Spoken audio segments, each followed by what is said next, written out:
Alrighty, welcome back to me, I guess. You've been here all along. So yeah, we are now working on actually hashing the password. So to do this, we're going to need a bcrypt. So go over to npm and search for bcrypt. So this first one, probably the most popular one. bcrypt.js is a JavaScript implementation, but I'm going to use this one, bcrypt. So let's install it.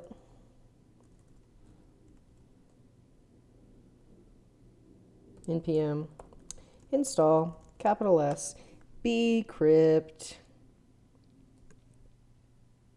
Look at those flashy pink and green colors. That's fun. Okay, but if we take a look at how to use this, and the reason I actually prefer this library is it has promises. So you'll notice like in bcrypt.js there's these callback functions that you need, and you can do exactly the same thing with this bcrypt package. But they also have promise-based, so you can just say .then, and this is actually what we need. The other thing I'll point out is, so the way we've been doing it, or at least in a few of the exercises, is generate a salt, pass that salt into hash with the password. But there's actually a shortcut. If you just do hash, and then here you just pass in the number of rounds, like 10 or 8 or 12, it will actually create the salt under the hood for you. So this is all we have to do, and there I'll pass in like 10 or 12 or something. So it's done installing. Let's bring it in. So right here, and I'll zoom in. Const bcrypt equals require bcrypt. And now in here, we'll need to hash the password. So I copy and pasted that from the docs. But it's basically this. So my plain text password. Well, in this case, my plain text password is rec.body.password. Right? That's what they're passing in. And then salt rounds. You know what? I'm going to throw this into an EMD file just to complicate things. Like, so this just takes a number. So I could do 8, I could do 10, I could do 12. And the bcrypt hashing function, the higher that number, the longer it actually takes to compute the hash, which actually makes it more secure, because the higher the number, the harder it is for an attacker to brute force your database if they get a hold of the hash passwords. So a lot of places you'll see like 8 hard-coded. Okay, I'm going to put 10, happy medium, and if we want to up the hashes, we can refactor later on. Cool, okay. So we have hashed the password, and then this callback function, let's make it an arrow function, but it's going to actually get the hash. So let's move all of this into here. So the user was not found, so this means we have a unique email. We then hash the password, and the password we've already validated, so it's at least 6 characters long, it's a string. So we then hash it, we have the hash, let's actually just send it back, make sure we're actually doing it. So now, over in Postman, if I try to log it, so if I do this, my server is not started, my server has crashed. Unexpected token. Pres.json, index.js, line 44. Oh, how did that get there? Extra comma. Take a deep breath, look at the code you've written, back to Postman, click the send button. Email in use because, of course, that user was seeded, but if I do hello@world.com, we're getting back a hash. Yeah, and so this is the hash of 123456. Cool. We now need to insert that user into our database. So just like this get one by email function, let's create another function in the user thing. So here, we'll say create. This is a function that accepts a user, and it will return a connects query on the user table, and it wants to insert that user, returning its ID, so the ID of the inserted user. And yeah, so here's what I'm going to do. So when you insert something, you always get back an array, even if you only insert one thing. So this IDs thing is an array, but on the other side, I really only want access to the ID at the 0th index. So this inserts the user, gets back an array of IDs, length 1, grabs the ID at the first indice, and then now over here in our auth route, we can actually use it. So here we can say capital user dot create here we will pass in a user, and I'm going to create one. So create a user. And let's create the user right here. So I'll say const user equals. It has an email that is rec.body.email. It has a password that is rec.body.pa. Oh, no. Careful there. This is the hash, right? We actually want to insert the hash into the database, not the thing from the body. So we're inserting their email, we're inserting their hash. If we take a look at our migration, that also needs a date. But if you look at another migration, that date column was actually renamed to created at. So when I insert the user, I actually need to set created at to right now. So like right when I insert them into the database is when they were created. So we then say user create. So that's that function we created in the queries file. We pass in the user. We'll say then, and remember this gives us back an ID. I guess we don't log it, we'll just send it back. And let's move this res.json into this then. Right, and here, let's actually just send back the ID. So again, zoom way out. So validated the user, this is a unique email. We then hash the password. We then create a user based off of that hash password.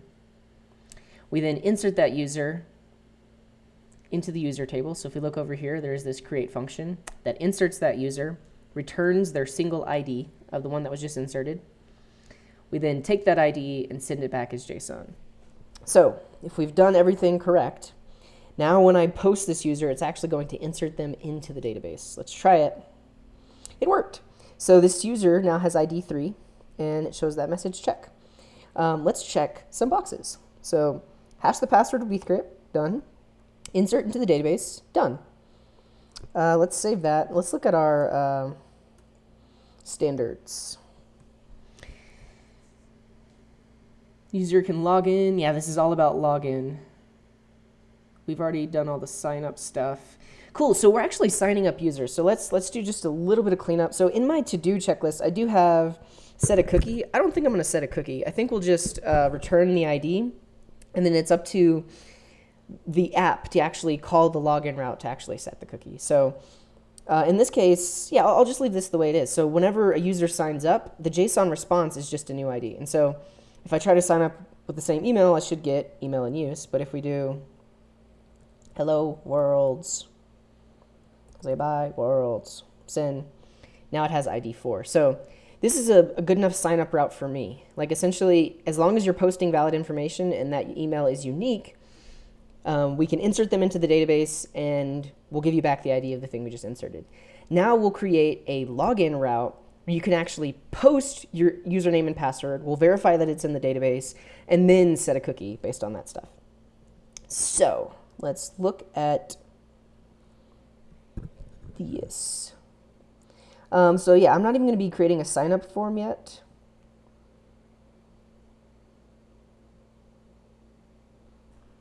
And actually, I'm going to move these down to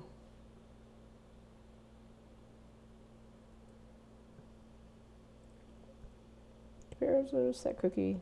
This. So set cookie using best practices. But right now, sorry if I am losing you, but we want to log in a user when they make a post request to auth/login. So now if we look at our standards, we're actually working on this. So users can log into the app with a valid email and password.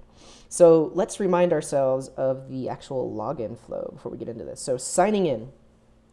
And actually, I'll remind you, signing in, signing up, logging up, tuning in, turning on, dropping out, all that, synonyms. So as long as you're consistent, that's totally fine. So these slides actually say signing up, but we might create the route called login, but we just got to be consistent. So let's see what happens when you sign in. So just like when you're logging in, when you're signing up, when you're signing in, you're actually posting your information to the server. But in this case, you're actually posting to /signin instead of /signup. So that post request comes in with your information that you inserted into the login form, so your email and your password. Now the server then looks in the database to see if there is a user with that email. So we need to make sure that you exist in our database, because if you don't, then I'm just going to immediately return an error. So if you did find the user in the database, you then take the password that they sent to you in the form. So they typed their password into the form, that got posted to the server. We then hash the password that they sent us. We then use bcrypt's compare function to compare that hashed password with the password that is stored, with the hashed password stored in the database. We compare those two. They won't actually look exactly the same, but bcrypt's compare function will tell you if they were both generated with the same password. If they were, you now have validated their login information, right? They sent you a valid email and a valid password. Now you can log them in. So in response, you send a cookie that has some information to uniquely identify that user. So quick summary. First, find the user by email address. If you didn't find them, return an error, like you not a valid email, you don't exist in my database. You then hash the password that the user entered. So the user is logging in, they put in their password, you hash that, and you want to compare that against the hash password that you already have stored in the database whenever they signed up. So you do that comparison. If the comparison checks out, you then set a cookie, and then now that client is now logged in, and it will send that cookie in subsequent requests, so we can verify that they are who they say they are, and they're the ones that logged in with that thing. And by thing, I mean with that username and password, sorry. We can look at the code. I'm going to write the code, so we'll step through it, but let's look at this sign in, sign in, login flow. So first, find the user by the email. If it was not found, you return a login error. If it was found, you then hash the password that they sent you and compare it with the password in the database. If it's a match, you set a cookie or a session or do some other thing to let that client know that they are now logged in and they have something they can send in subsequent requests to be logged in. If it was not a match, then somebody entered the wrong password and you return a login error. So let's try to build this. Excuse me. So log in a user with post/auth/login. So in here, we're going to create a new route right below this. This is going to be router.post, and this is going to be to/login. And I'm going to use login because I don't like signing in versus signing up. I like it's uniquely differentiated so I don't trip over the words. So when the user is logging in, this will be a request and response. And let's take a look at our diagram. So when they're signing in, find the user by email. So let's actually do that. So actually, we can use our valid user function because even whenever they are logging in, they still have to have valid information. So let's say if valid user and pass in rec.body. We will then check to see if in DB. Else, if they weren't a valid, so let's say they tried to log in with an empty email or an empty password, we'll immediately just reject them. So let's say invalid login. Right? And when you're logging in, you're sending the exact same information as when you're signing up, so which is why we can actually reuse this function that makes sure that they're logging in with the valid email and with a valid password. So once we have validated them, we want to see if they're in the database. So we can use our same query from above. We'll say user.getOne by email, pass in rec.body.email, and then that will give us a user. Oops, sorry. That will give us a user.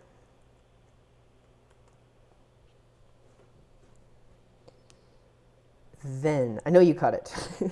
Okay, so let's just log this user that we're getting back. And right now we'll just res.json. Simple little message.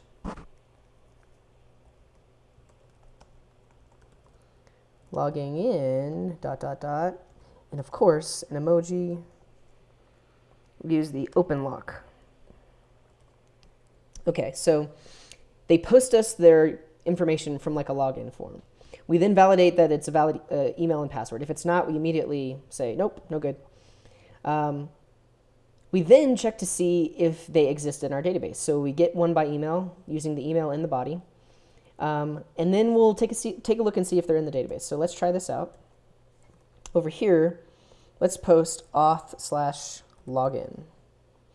And again, the body of the request is very similar to signing up, right? Because it's going to have an email and a password. So now we'll send this. It is saying logging in, but we also logged the user. So let's take a look at our terminal. Way down here. Okay, yeah. So we actually are getting that user back.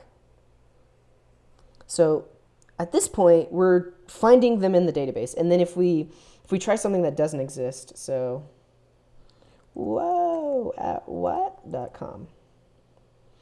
And we look at our terminal, user is undefined, so they actually weren't found in the database. Close your eyes, turn away from the screen, take a quick break.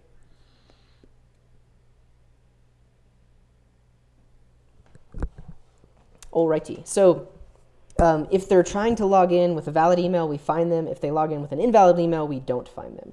So let's check some boxes because I know we have forgotten to do that. So check if the email is in the database. We're working on that right now. Compare the password with the hash password. That's what we'll be doing next. But let's also look at our standards, see what we can check over there. Here. Users can log into the app with a valid email. Well, they're not exactly logging in. Cannot log into the app with a blank or missing email. Done. That is definitely done because we're doing that for both sign up and login. Users cannot log into the app with a blank or incorrect password. We have not validated their password. That's what we're doing right now. So here's what we want to do. So if, let's say this, if user, so like if we did find them in the database, we'll do this, but we'll need to compare password with hashed password. Else, so if we did not find them in the database, we'll just say invalid login also. Ooh, what am I doing there? I forgot the parentheses. Okay, so if they were found in the database, we're going to compare their passwords and see if they're actually a valid user. If we did not find them, we immediately return a new error, invalid login.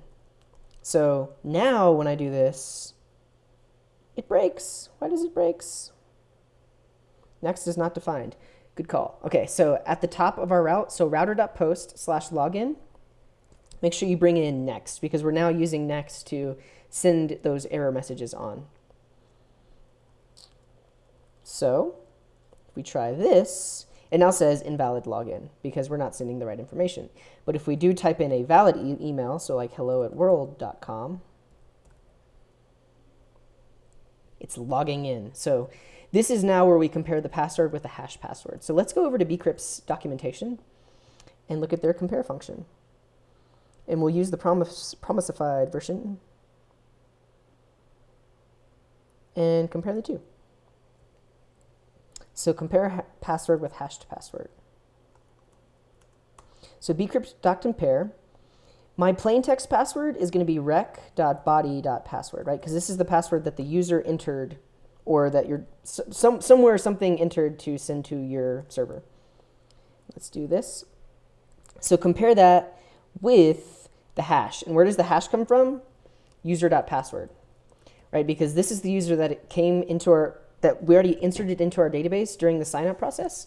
So their password is the hashed password. So we now want to compare the password that they entered in to the login form with the hashed password stored in the database. And right here, let's call this result. And be very careful with that because you notice how this is called res. This actually overrides the response variable of our request handler. So let's make sure we call that result, and let's make this an arrow function. Now I'm going to move this res.json into that then. And let's also pass in the result. So this will tell us whether or not they entered the correct password. Oops, sorry. Now we'll go over here. Let's zoom out so you can see the code.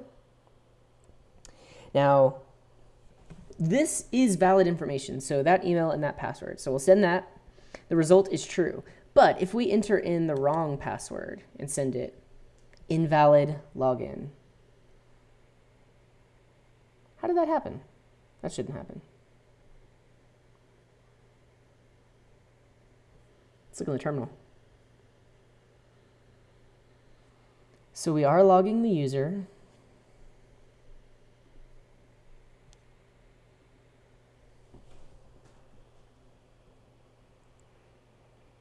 Oh, because the password isn't long. Yeah, so I can't even try with a short password. So 1, 2, 3, 4, 5, 6, 7, 8, 9. So now this is an invalid password. So the result is false. But if I do 1, 2, 3, 4, 5, 6, that is the actual password, so the result is true. So this hash comparison is actually working. Let's look at our to-do. So compare password with the hash password. We're now doing that. So if we compared the password they entered with the hash password, we're actually getting a real value. Set a cookie, we haven't done that yet. But let's look at our mastery standard stuff. Users cannot log into the app with a blank or incorrect password. So we are validating the password too. Yeah, so now we really need to just set that cookie because that's what actually makes the login happen. So set a cookie using best practices. So, but we need like one last validation. So if result, meaning if the password's matched, right? If they were the same, we do that. Else, we actually do an invalid login, right? Because if the passwords weren't the same, then they should not be able to log in. So if I do this, logging in. If I type in the wrong password, invalid login. So now we're actually trying to log them in. And if they type in the wrong password, it's telling us invalid login. So here, this is where we actually need to set a cookie. So right now, we'll say res.cookie. So this is a method on the response because this is actually setting the, let's call it set-cookie header. And what this is when the browser sees that set cookie header, it actually will attempt to set the cookie in the browser for that cookie. So what we want to do is we just want to pass in the user ID. Well, not pass in, but we're going to set a cookie called user ID, and this is going to be equal to user.id. Because this is the one thing that uniquely identifies the user, right? So, and now we'll just res.json. We won't even, we'll just give them a message. So logged in, exclamation mark. But let's look at our standards. So this is where cookie best practices actually come into play. So, and actually we can check this box. So password is hashed in the database using a slow hashing algorithm. So bcrypt actually is a slow hashing algorithm. So that number that we pass into it in the hash, I think I passed in 10. Yeah. That is what makes it slower. The bigger the number, the longer it takes to hash. And so here's where cookie best practices come in. So cookies are HTTP only, cookies are secure, and cookies are encrypted. So HTTP only, let's make that happen. First, let's look at the, I believe it's just the cookie package on NPM. Yeah. And then can we pass in options? Cookie.serialize, cookie.parse. This is some deep stuff. Let's look at the express docs. Because if we look at for, and then we look at the response, and we look at response.cookie, options. Okay, that's where we can specify all of the options. So let's do this. So let's throw that over there, that over there, that over there. And now let's set this cookie right. Okay, so I think did it reorganize on me? Okay. So you set the name and then the value. So now we're going to set a cookie with user ID as the name and the ID of the user as the value. But the last thing we want to do is pass in these options. And that's what's going to allow us to make the thing secure. So here we want to say HTTP only. It's true. Um, and here we also want to say signed is true. So if we look at our standards, cookies are HTTP only. Cookies are secure. So by making it signed, that actually makes it secure. And cookies are encrypted. I guess those two are the same. Oh, no, sorry. Secure is over HTTPS only. And then signed is what makes it encrypted. True. So we want it to be HTTP only, signed, and secure. Now, that's basically what we want. But to get this to work, we actually need to set a secret for our cookie. Let's make sure there's not anything else we want to add on there. Yeah, I believe that's it for now.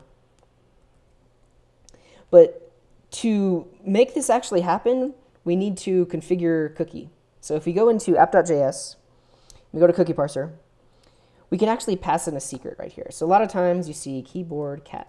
Now what this is this secret is used to encrypt the cookie. So because this secret is used to encrypt the cookie, nobody can forge our cookies. Like nobody can make fake cookies and pretend to be user ID 1. Like they have to know this secret. So I'm going to actually make this very secret. So I'm going to say process.env.cookie secret. So now the cookies that I set will be encrypted using this secret. So let's actually add that to our .env. So first I'll add it to the env sample, just so when the next developer comes along, he knows what to do.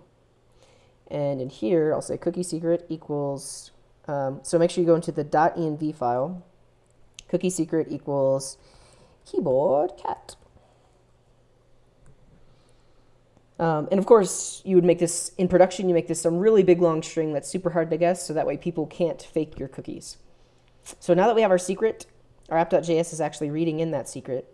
And now when we set the cookie, we're actually signing it.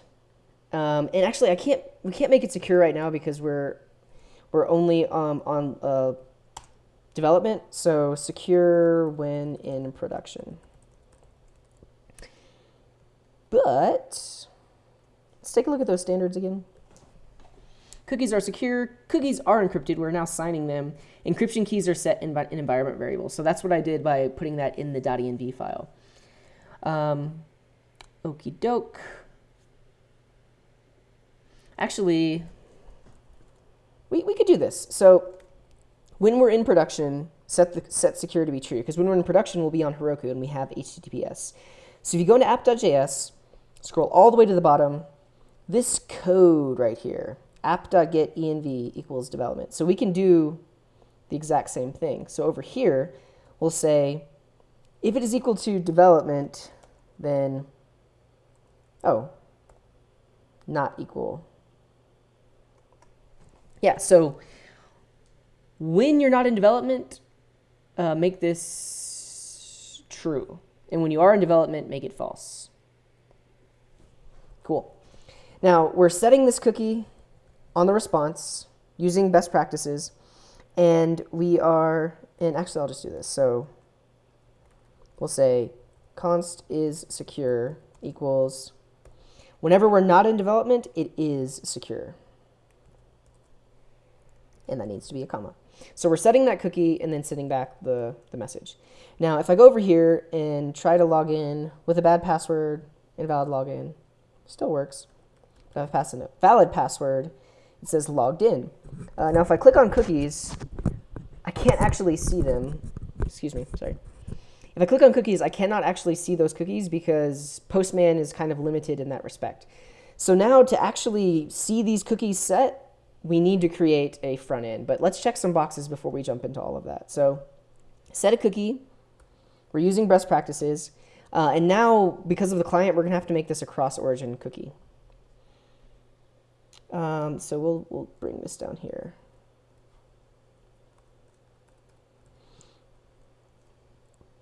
We create a sign-up form and then a login form.